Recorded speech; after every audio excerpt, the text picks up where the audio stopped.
Bonjour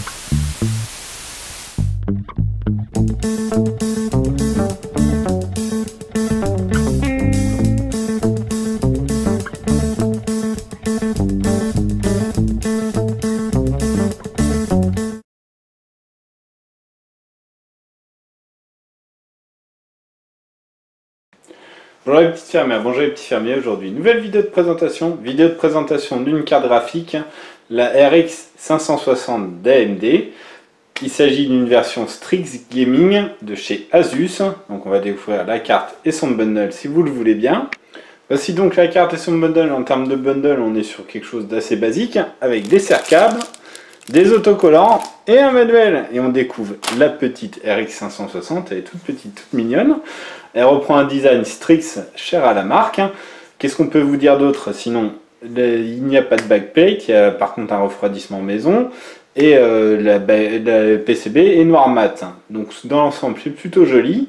La carte graphique dispose de LED RGB réglable par le logiciel Aura de la marque. Voilà, on va découvrir la carte sous ses autres angles. Voici le dessus de la carte graphique. On retrouve le Strix, le petit logo Asus ROG qui va être rétroéclairé, et donc on va pouvoir choisir la couleur du rétroéclairage. On découvre ici le connecteur 6 pins unique pour faire fonctionner la carte graphique, les deux caloducs en aluminium qui dépassent légèrement du PCB. Voici l'arrière de la carte graphique, donc il n'y a pas de backplate, on découvre donc le PCB noir mat nu. Voilà, c'est une toute petite carte graphique, le PCB est peu long, on peut remarquer que même le refroidissement est un petit peu plus long que le PCB. Là, on découvre les sorties vidéo de la carte graphique. Il y a une sortie DVI, une sortie HDMI et une sortie DisplayPort. On va donc découvrir les détails techniques de cette RX 560 Strix Gaming Edition d'Asus. Là, on retrouve un GPU Baffin en 14 nanomètres, accompagné de 1024 shaders, de 30 d'Europe et de 64 TMU. La carte graphique embarque 4 Go de GDDR5 en 128 bits.